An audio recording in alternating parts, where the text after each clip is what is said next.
네, 네. 인사드리겠습니다.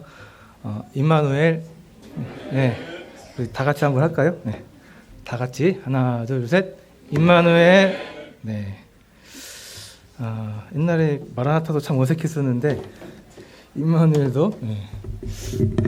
우리나라 말이 아니라서 그런가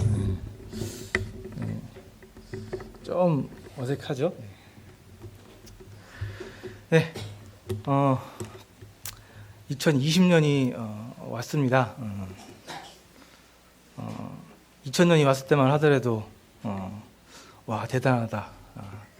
2010년이 왔었을 때도 와 오네.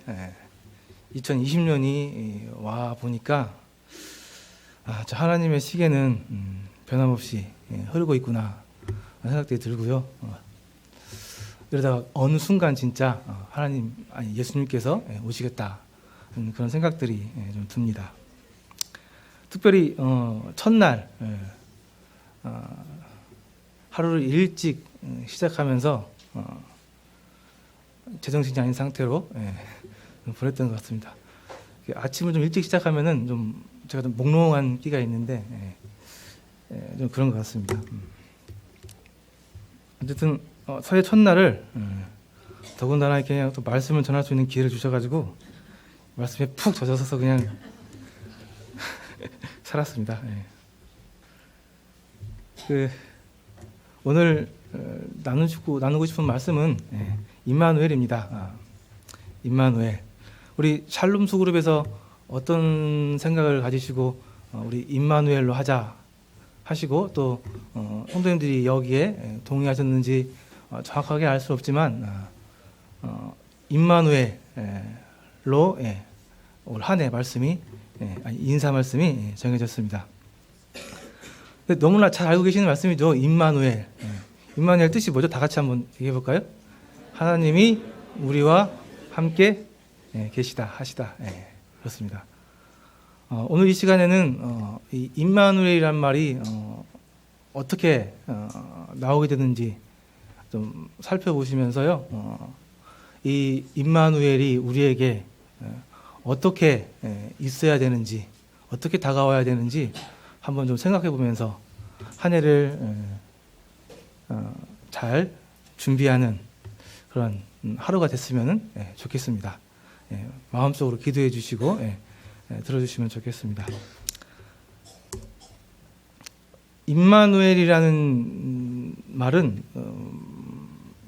일단 마태복음에 나옵니다. 주의 천사가 요셉에게 나타나서 임마누엘이라는 말을 하고요. 근데 그 임마누엘은 사실상 이사야에 먼저 나왔던 말씀입니다. 그래서 마태복음에 나와 있는 임마누엘 또 이사야에 나와 있는 임마누엘이라는 말을 함께 찾아보고 좀 보도록 하겠습니다. 먼저 우리는 요셉을 좀 보기를 원합니다. 신앙생활을 하시다 보면 불문율입니다. 누구에게나 하나님을 신실하게 섬기고자 하는 모든 그리스도인들에게는 때로 자주 어려운 막막한 그런 상황들이 다가옵니다. 그러한 상황들 가운데 믿음을 가지고 하나님의 말씀을 접했을 때 말씀을 통해서 하나님께서 얘기하신 것은 나를 믿고 신뢰해라. 그렇게 말씀을 하시죠. 그런데 하나님의 말씀을 내 상황에 비춰보면은 말씀대로 순종하는 게 너무나 쉽지 않은 일들이 많이 있습니다. 너무나 이 인간적인 상식으로 비춰봤을 때 너무 비현실적이고 이렇게 했다가는 망할 것 같고 이렇게 했다가는 굉장히 힘들 것 같고 그런 상황들이 많이 나타나죠. 그래서 이런 상황들에서 이제 저희는 선택을 하게 됩니다. 믿음으로 말씀에 순종하든지 아니면 현실에 타협해서 현실에 눈에 보이는 것을 따라가는지. 우리의 삶은 이러한 일들이 계속해서 강도를 달리하면서 계속 나타나고 있습니다. 경험해봐서 아시잖아요. 이게 사실 성도들의 삶이거든요.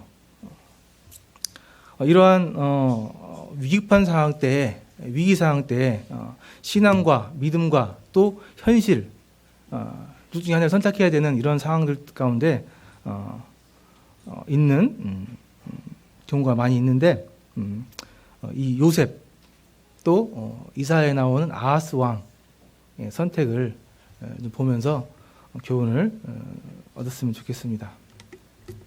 자, 먼저 요셉을 보겠습니다. 우리 마태복음 말씀 한번 볼까요? 마태복음 1장 보시겠습니다. 마태복음 1장 18절부터 보면요, 잘 아시는 말씀이니까요, 같이 한번 봉독해서 읽겠습니다. 제가 먼저 읽고요, 성도님들이 교독하면서 읽도록 하겠습니다. 시작. 예수 그리스도의 나심은 이러하니라.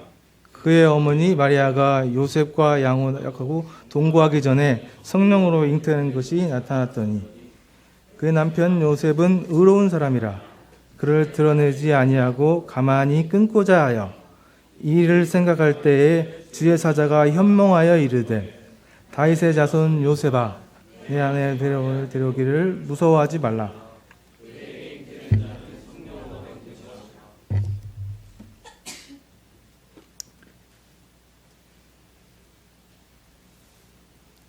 예, 20절까지 읽었죠?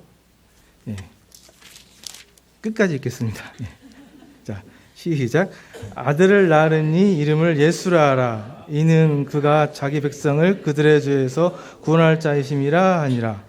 이 모든 일이 된 것은 주께서 선지자로 하신 말씀을 이루려 하심이니 이르시되 보라 처녀가 잉태하여 아들을 낳을 것이요 그의 이름을 임마누엘이라 하리라 하셨으니 이를 번역한즉 하나님이 우리와 함께 계시다 함이라. 요셉이 잠에서 깨어 일어나 주의 사자의 분부대로 행하여 그의 아내를 데려왔으나 아이를 낳기까지 동침하지 아니하더니 낳음의 이름을 예수라 하니라. 자, 우리 형제님들 입장에서 한번 생각해 보십시오. 저에게 이런 일이 생겼다고 했을 때, 나에게 이런 일이 이런 일이 일어났다고 생각했을 때 어떻게 하실까요? 결혼하기로 약속한 사람이 있었는데 어느 날 들려온 소식이 그 사람이 임신했다는 겁니다. 인생에 딱 한 번 결혼하는 정말 이 귀중한 결혼인데 신부가 임신을 했다는 거예요. 다행히 이 요셉은 의로운 사람이었습니다. 의로운 사람이었기 때문에 가만히 끊고자 했다고 합니다.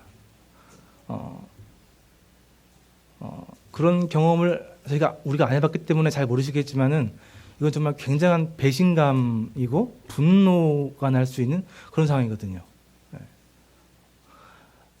사랑했던 만큼 미워질 수가 있다고 하잖아요. 그래서 사실 이것은 결혼을 앞둔 신랑의 입장에서도 굉장히 어려운 일입니다. 그런데 다행히 요셉은 의로운 사람이었기 때문에 가만히 그냥 끊고자 했습니다. 훌륭한 사람이죠. 근데 어느 날 꿈속에서 천사가 나타나서 하나님의 음성을 전해주시는데 내 아내 마리아 데려오기를 무서워하지 말라라고 하시는 겁니다. 그러면서 마리아가 성령을 잉태했다고 하는 거예요. 의로운 사람이었고 또 하나님과 관계가 있었던 사람으로 보입니다. 하나님의 말씀을 받았습니다. 이렇게 감당하기 어려운 하나님의 말씀이 우리에게 전해졌을 때 갈등하게 되죠. 굉장히 갈등하게 됩니다. 이걸 어떻게 해야 되지?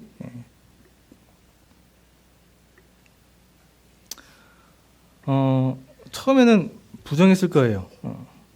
내가 잘못 들었겠지. 어떻게 이런 일이 있을 수 있어?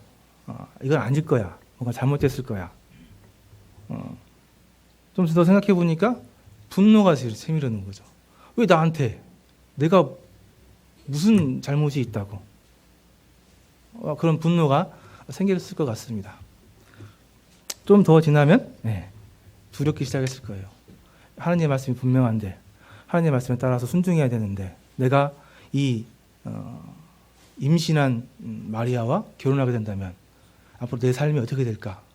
내가 제대로 가정을 또 이 마을에서 살아갈 수 있을까? 하는 그런 두려움들이 분명히 생겼을 겁니다. 그럼에도 불구하고 이 요셉은 대단한 사람이에요. 그죠? 예. 자기를 희생해서 마리아를 데려옵니다. 굉장한 희생 정신을 발휘한 겁니다. 그렇죠? 솔직히 생각해 보세요. 나 같으면 그렇게 하실 수 있었겠어요? 또 좀 한쪽으로 생각을 해봤습니다. 혹시 마리아가 부자였나? 인간적인 생각으로? 혹시 마리아가 부자여서 그럴 수 있었을까? 근데 말씀 살펴보면은 마리아가 부자라는 말씀은 전혀 나오지 않습니다. 그렇죠? 또 하나 생각할 수 있는 부분이 있죠. 마리아가 아주 예뻤나? 혹시 그런 생각 안 해보셨어요? 마리아가 진짜 예뻤나? 그런데 씨앗을 보면 안다고 그 예수님의 그 모양을 생각해 봤을 때 마리아는 어땠을 것 같아요? 우리 성경에서 예수님의 모습을 어떻게 표현하고 있죠? 흠모할 만한 곳이 없다고. 그래서 아마 마리아도 아마 아주 예쁜 얼굴은 아니었을 거라고 생각됩니다. 그렇지 않으세요? 그러니까 참 대단한 사람인 거예요, 요셉은. 그냥 이런 사적인 그런 세상적인 그런 기준 전혀 없이 하나님의 말씀에 의지해서 그 어려운 결정을 내린 겁니다. 대단하죠? 인간 같은 남자 입장에서 봐도 정말 대단한 사람입니다.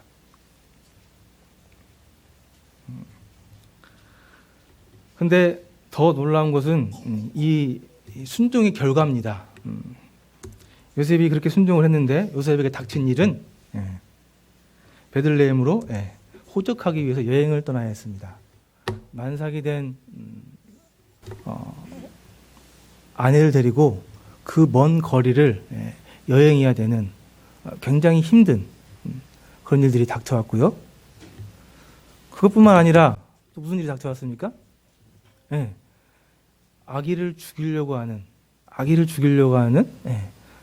그런 상황에서 애굽으로 도망을 가야 됐습니다. 그렇게 어려운 나를 희생해서 하나님 말씀 순종해서 결단을 내렸는데 이런 순종의 결과는 의외로 이러한 시련, 고난, 어려움이었습니다.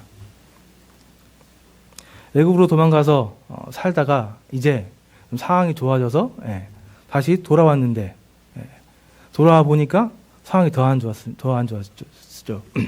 죽이려고 했던 왕이 죽었다고 해서 왔는데 새로운 그 아켈라오 왕은 더 악한 왕이었기 때문에 다시 나사렛으로 도망가서 나사렛에서 살았어야만 했습니다.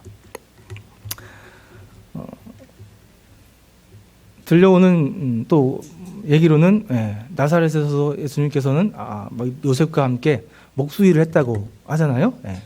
목수라는 일이 이 직업이 좋은 직업은 소위 잘 사는 그런 직업은 아니었다고 하잖아요. 그래서 아마 이 목수일을 어렵게 하시면서 분명히 가족들을 부양하는 그런 일들을 하셨을 것 같습니다. 그러다가 어느 순간 하나님의 부르심을 받고 그의 인생이 끝났습니다. 자, 세상적으로 이 요셉의 이 삶을 어떻게 평가해야 되겠습니까?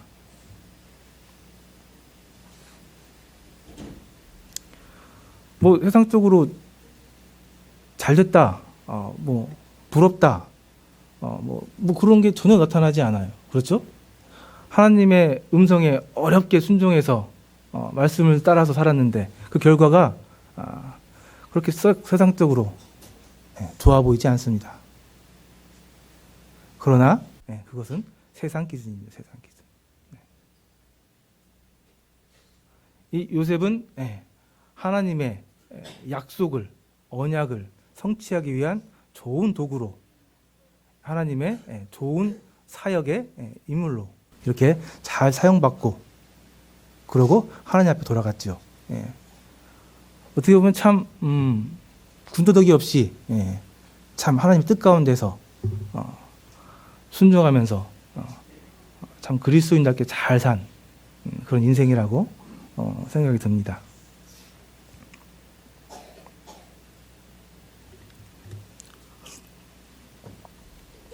예, 인간적으로 굉장히 존경할 만하고 때로는 부럽기도 하고 또 꼭 만나 보면은 좀 이렇게 손잡고 악수해 보고 싶은 그런 분 중에 한 분입니다.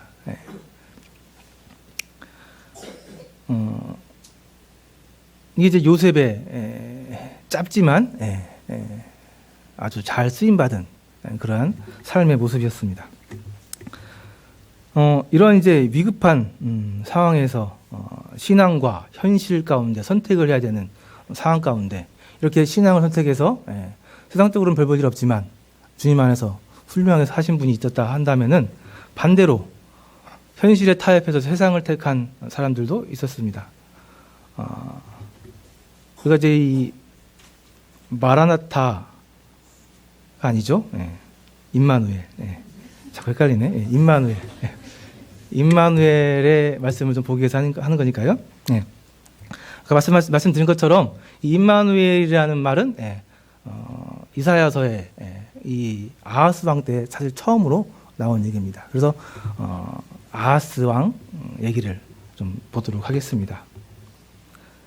미리 말씀드리지만 요셉과는 정반대였습니다. 이 아하스는 현실을 선택했기 때문에 그렇습니다.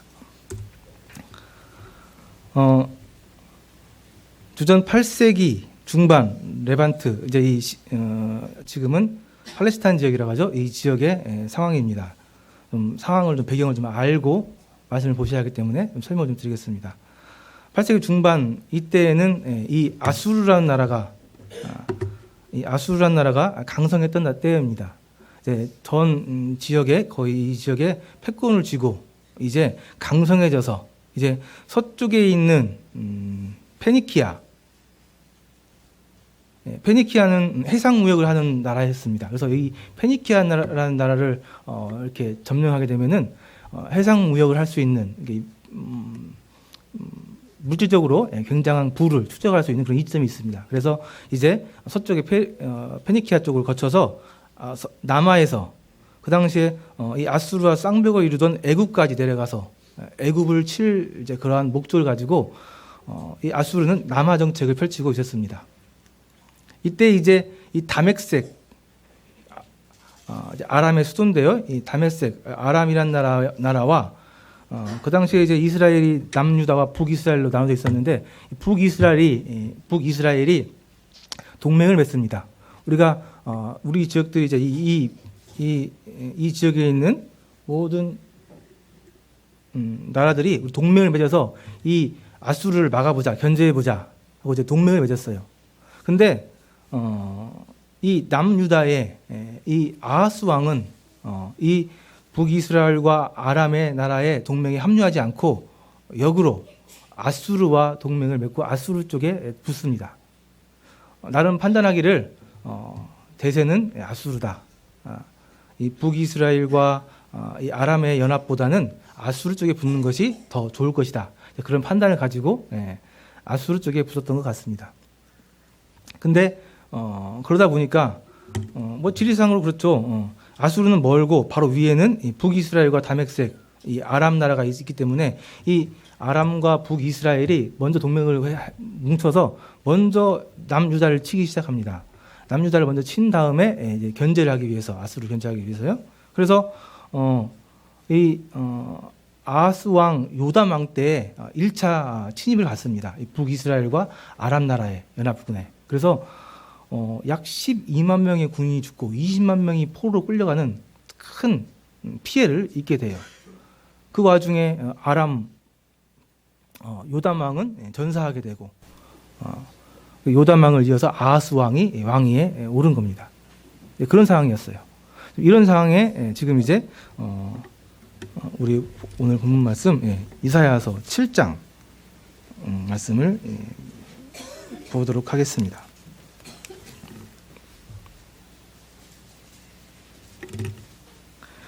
이렇게 1차 침입을 받고 큰 피해를 입은 후에 2차로 이제 내려온 거예요. 이제 이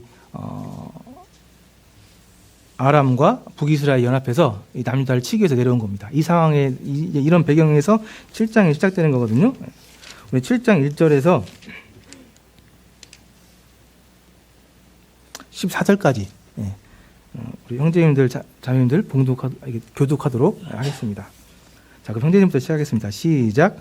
우시야의 손자요 요담의 아들인 유다의 아하스 왕 때에 아람의 르신 왕과 르말리아의 아들 이스라엘의 베가 왕이 올라와서 예루살렘을 쳤으나 능히 이기지 못하니라. 어떤 사람이 다윗의 집에 알려 이르되 아람이 에브라임과 동맹하였다 하였으므로 왕의 마음과 그의 백성의 마음이 숲의 바람에 흔들림같이 흔들렸더라. 그때 여호와께서 이사야에게 이르시되 너와 내 아들 스알랴숲은 윗못 수도 끝 세탁자의 밭 큰 길에 나가서 아하스를 만나 그들에게 이르기를 너는 삼가며 조용하라.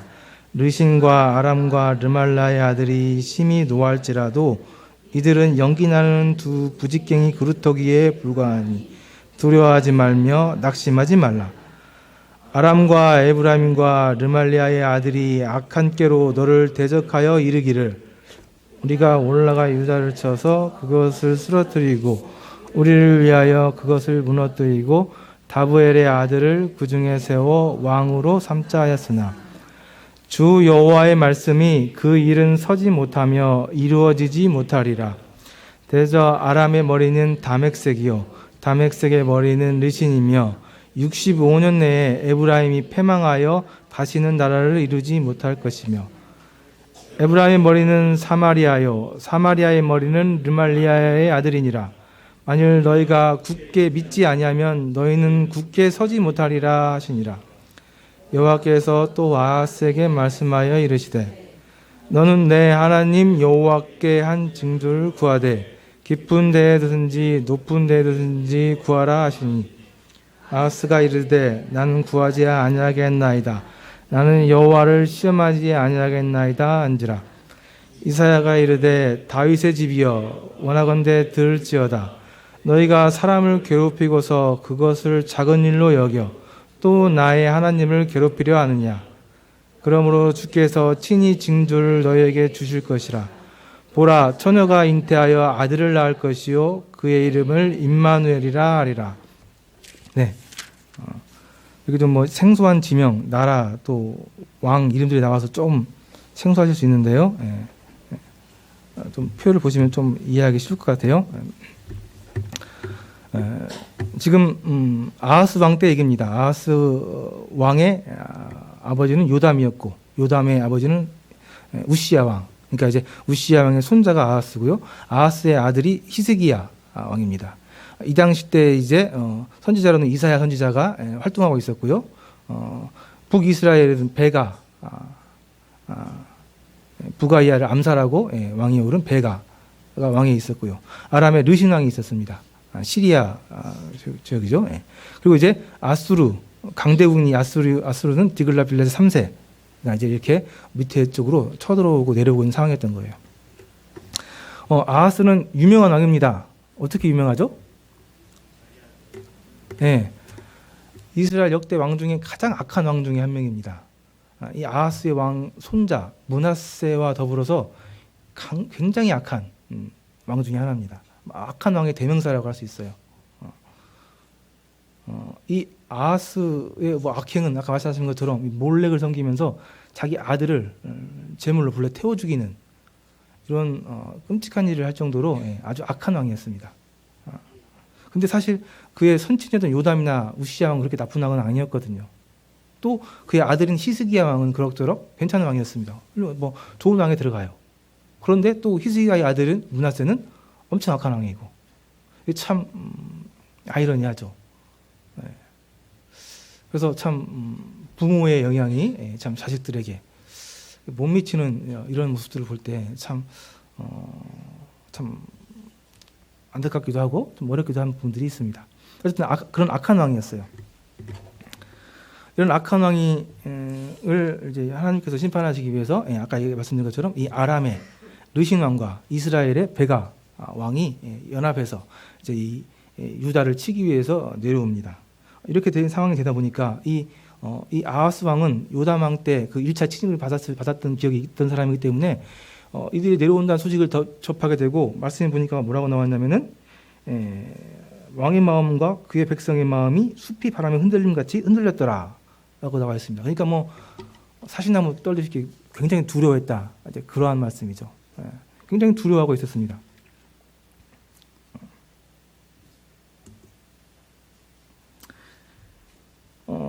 이러한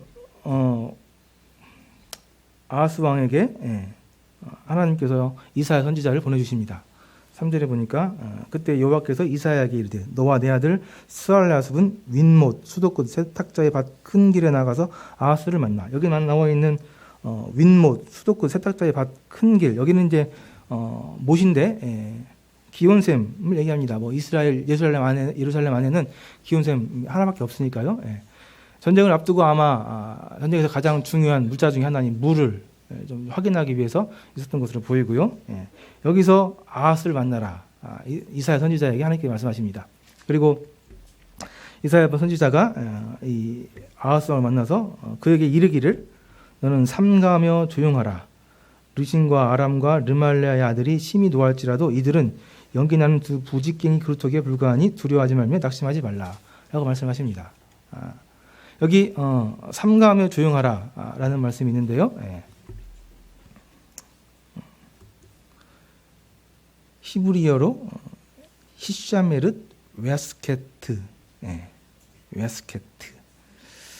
곧 뭐 히브리어를 배울 기회가 있을 것 같은데 읽을 수 있게 해주신다고 하더라고요. 한번 배우면 좋을 것 같아요. 해석해 보니까 스스로 조신하여 조용히 평안을 유지하라 라는 그런 뜻이라고 합니다. 그러니까 감당하기 어려운 주체할 수 없는 두려움 가운데 하나님께서 우리에게 말씀해 주시는 것은 삼가하며 조용히 하라. 이 말은 다시 좀 풀어서 해석을 하면은 인간적인 노력과 감정을 절제하고 하나님을 바라봐라. 하나님을 참고 기다려라. 조용히 하나님을 바라보고 기다려라. 이렇게 말씀하고 계십니다. 위기 가운데 절체절명의 순간에 항상 하나님께서 우리에게 뭘 어떻게 해라, 뭐 이렇게 해라가 아니죠. 누구를 바라봐라? 하나님을 바라봐라. 해결책이 거기 있다는 겁니다. 하나님을 바라봐라. 참고 하나님의 역사를 기다려라. 근데 이게 쉽지 않죠. 이게 믿음이 없으면 쉽게 되지 않습니다. 하나님을 온전히 신뢰할 수 있는 그런 믿음이 있지 않으면 어려운 일입니다. 그러면서 이 아람과 북이스라엘을 연기나는 두 부직갱이 그루터기라고 얘기를 하십니다. 연기나는 두 부직갱이. 부직갱이 뭔지 아세요? 부직갱이. 그렇죠. 아시는 분들 계시네요. 부직갱이 그거예요. 불 피울 때 옆에 있는 나무까지 하나 딱 끊어가지고 그걸로 이렇게 휙 저으면서 잘 타게 이렇게 하는 부직갱이.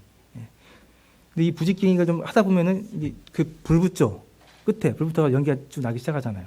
그러니까 연기 나는 이 부직갱이. 연기 이거 소라 타는 것도 아니고 연기 삐지삐지 나가지고 연기 금방 꺼지는 부직갱이. 이 아주 하찮은 부직갱이. 이거 금방 꺼지는 부직갱이. 이게 이제 그들의 실체라는 겁니다. 사단이 우리에게 하는 일 중에 가장 잘하는 일 중에 하나가 우리를 두렵게 하는 일인데요. 하나님께서 사단의 실체를 알라고 하시는 거죠. 우리를 두렵게 하는 사단의 실체는 금방 불이 꺼질, 활발 타지도 못하고 겨우 연기 좀 나고 있는, 금방 꺼지는 그러한 아주 힘이 없는 그러한 존재라는 것에 대해서 얘기를 하고 계십니다.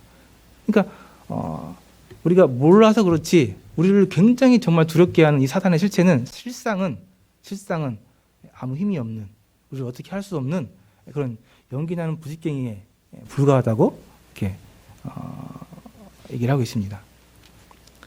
그러나 이제 역시 믿음의 눈이 없으면은 그런 실체를 보기 어렵습니다.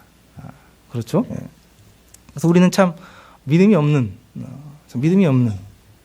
그런 모습들을 참 많이 보게 됩니다. 그러면서 7장 9절에 보니까요, 하나님께서 믿음에 대해서 얘기를 하십니다.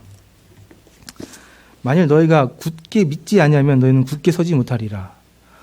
우리에게 다가오는 여러 상황들, 순간순간 그런 위기 절체수명 때 우리에게 필요한 것은 그것을 이길 수 있는 힘, 또 그것을 이길 수 있는 뭐 인맥, 그것을 해결할 수 있는 능력, 그런 것이 아니고 믿음.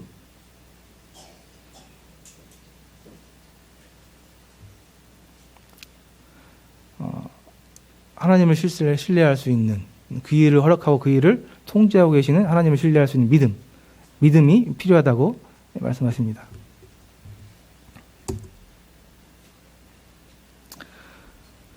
이렇게 공포에 사로잡혀서 정말 정신없는 그런 위급한 상황, 정말 어떻게 할 수 없는 이런 상황 때 두려워하지 말고 믿음에 굳게 서라, 이렇게 말씀하고 계시고, 결국 우리가 구할 것은, 하나님께 구할 것은 이것을 이렇게 해주세요, 이것 좀 이렇게 해결해 주십시오 하는 게 아니고, 우리 하나님께, 하나님을 신뢰할 수 있는, 하나님을 잠잠히 고요하게 바라볼 수 있는 믿음을 주십시오 라고 기도하는 것이 합당하다고 우리에게 말씀하고 계십니다. 그래서 하나님께 우리가 구하는 것은 오직 믿음.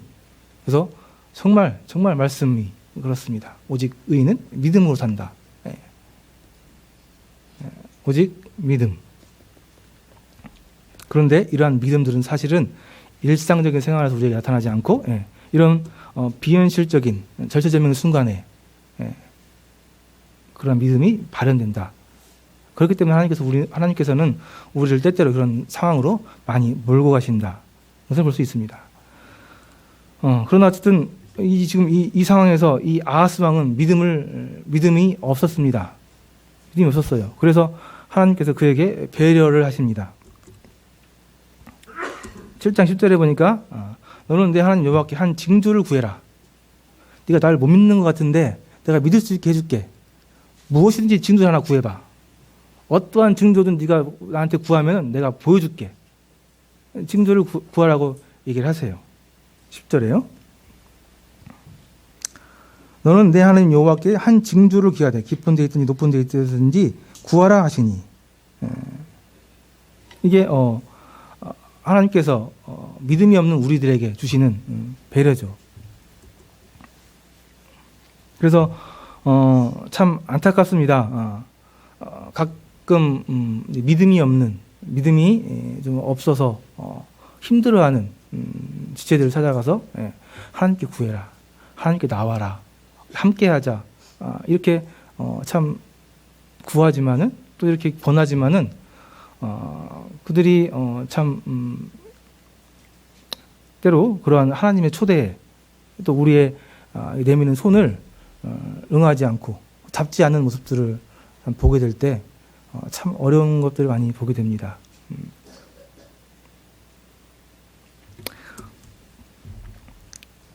믿음이 없음을 아시고 하나님께서 기회를 주심에도 불구하고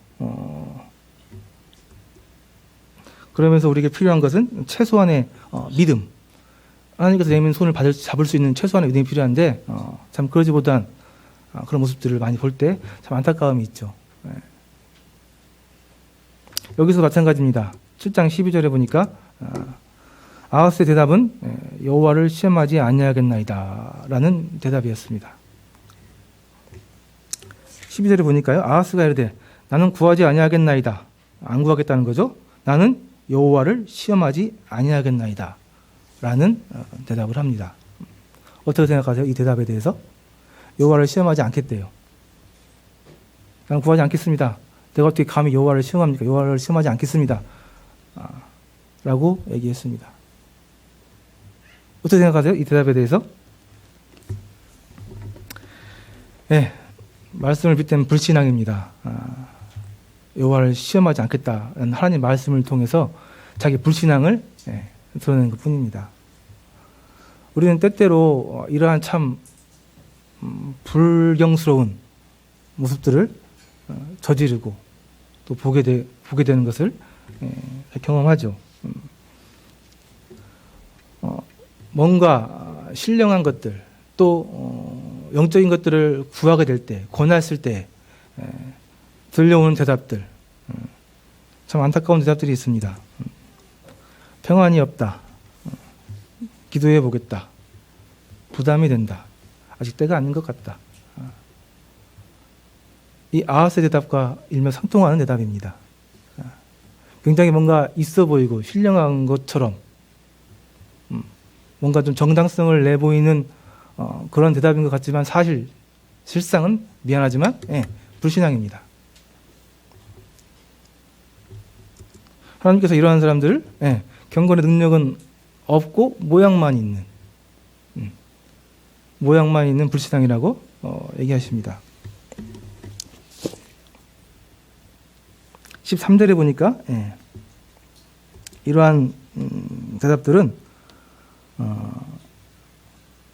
이사야가 이르되 다윗의 집이여 원하건대 들을지어다 너희가 사람을 괴롭히고서 그것을 작은 일로 여겨 또 나의 하나님을 괴롭히려 하느냐. 이러한 참 우리의 연약한 모습들은 하나님을 괴롭게 하고 또 사람을 괴롭게 합니다.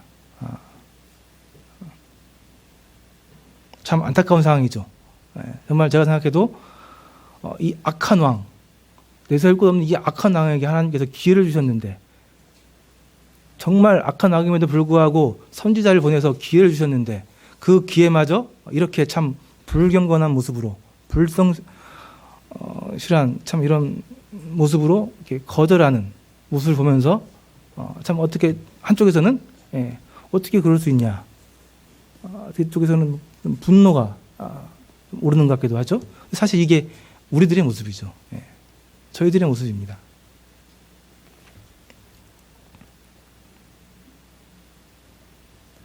이러한 상황 가운데 여러분들 임마누엘이라는 말씀이 나왔습니다. 임마누엘이라는 말이 이러한 상황 가운데 하나님께서 그에게 주신 징조였습니다. 임마누엘, 하나님이 우리와 함께 계신다.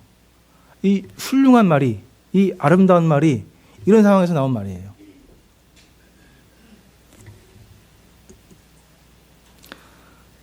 이 말은 나중에 700년 후에 예수 그리스도를 통해서 성취됩니다. 놀랍게도 이 아름다운 말이 순종과 사랑의 아름다운 모습 가운데에서 나온 것이 아니고 아하스 왕의 정말 불순종하고 죄악 가운데 허물 가운데 하나님께서 주신 징조입니다.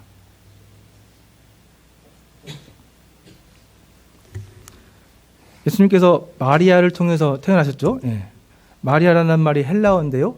이 마리아라는 말을 히브리어는 미리암이라고 한답니다. 이 미리암이라는 말은 마라라는 말에서 나왔고요. 이 마라라는 말은 반역하다, 거역하다라는 뜻이래요. 마라 하면 뭐가 생각나세요? 마라의 샘 생각나시죠? 마라의 쓴물, 단물로 변화되죠. 예수님께서 하나님께서 죄악 가운데 이 정말 불경스러운 이 불순종 가운데 있는 우리 인간들에게 해결책으로 주신 것은 예수님입니다.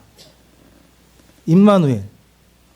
나중에 이 임마누엘을 이루기 위해서 이 땅에 오신 예수님.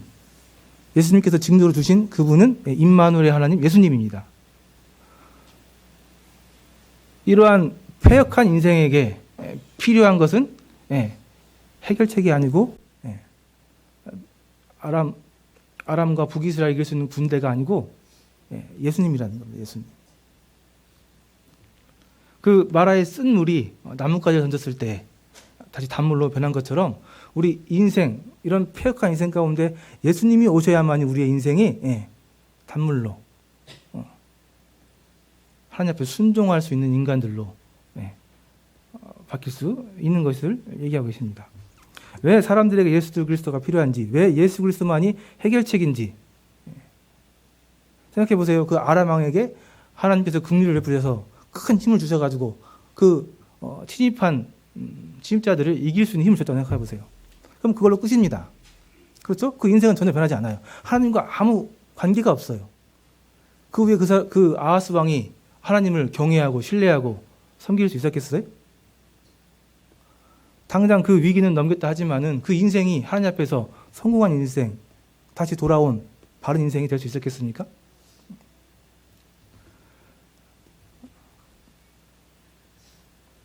그래서 그 불순종한 아하스왕이 필요했던 것은 해결책이 아니고 예수 그리스도였습니다. 오늘날 우리에게도 똑같습니다. 별반 다르지 않죠. 하나님께서 우리에게 주신 것은 임마누엘의 하나님 예수 그리스도 그분이십니다. 왜 우리가 이 예수 그리스도를 바라봐야 되고 왜 예수 그리스도에게 집중해야 되고 예수 그리스도 한 분만으로 만족하고 즐거워야 되는지.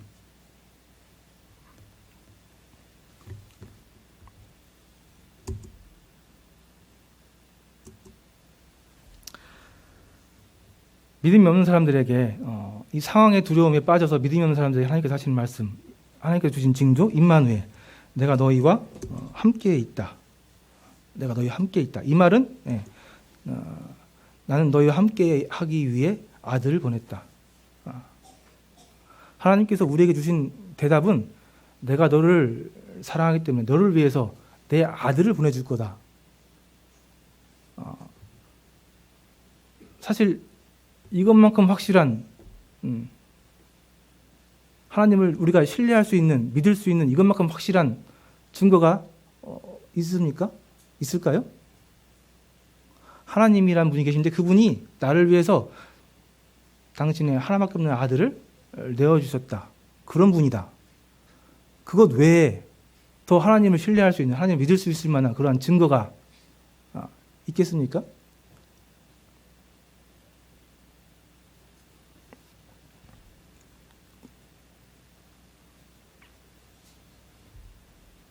안타깝게도 아하스 왕은 믿음을 선택하지 않고 현실을 선택했습니다. 그렇죠? 그래서 이 이사야의 이 말씀을 거절하고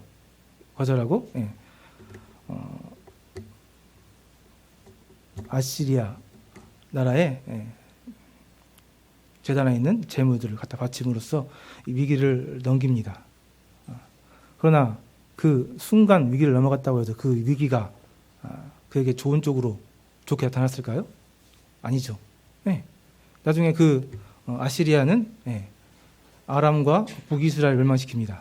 그래서 이제 아시리아의 그런 견제로부터 자기를 지켜주던, 나라를 지켜주던 북이스라엘이 없어지게 되고 그 아시리아는 나중에 그의 아들 히스기야 때에 유다까지 침략을 해서 유다 어렵게 하죠.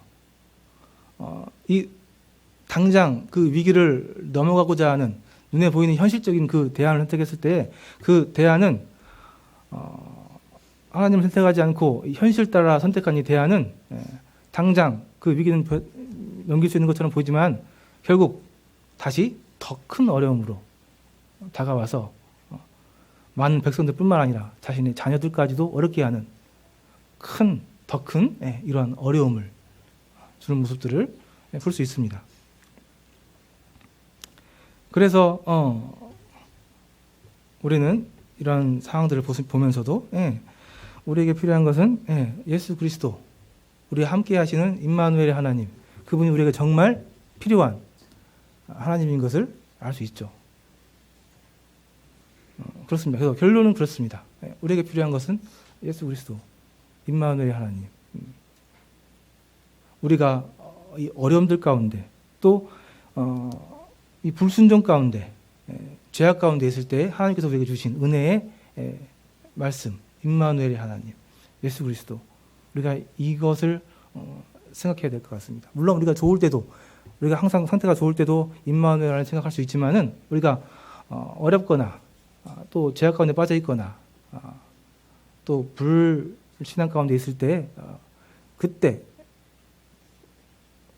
우리에게 필요한 임마누엘 하나님, 하나님께서 말씀해 주셨음을 기억하고 임마누엘 하나님 기억하셔야겠습니다.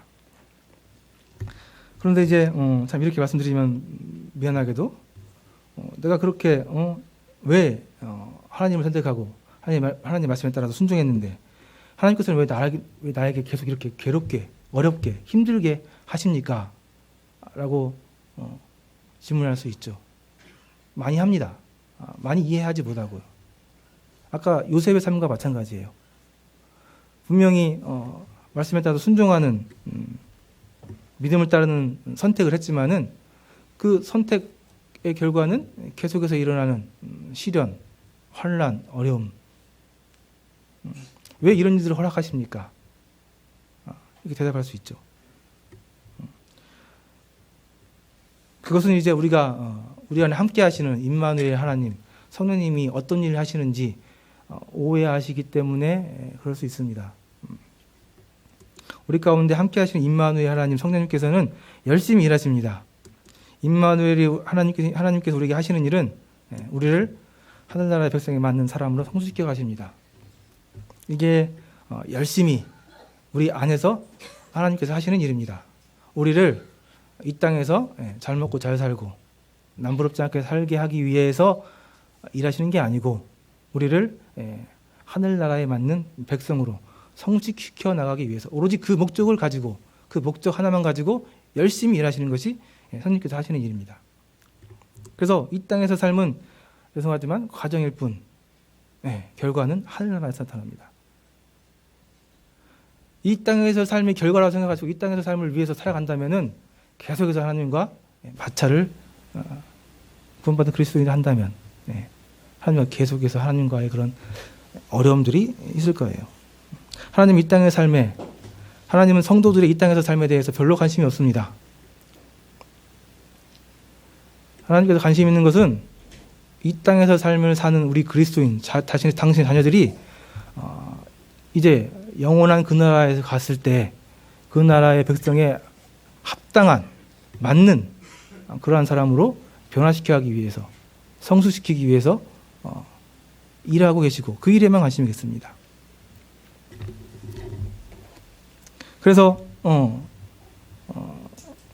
신실하게 또 열심히 신앙생활 하시는 성도님들의 삶을 보면은 참 이해하기 힘든 또 뭐 감당하기 어려운 그러한 시련, 고난 또 어려움들이 항상 있습니다. 그러나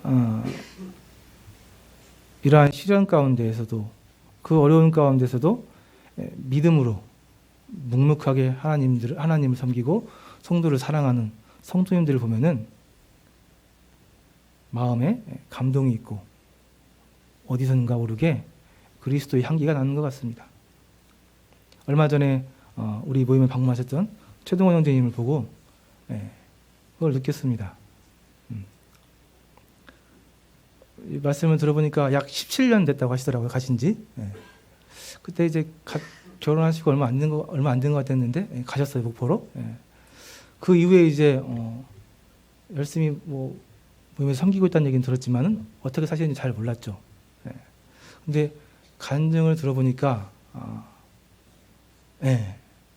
저절로 숙연해지고 그 형제님을 다시 보이죠. 그 형제님께서 그리스도 향기가 많이 나요.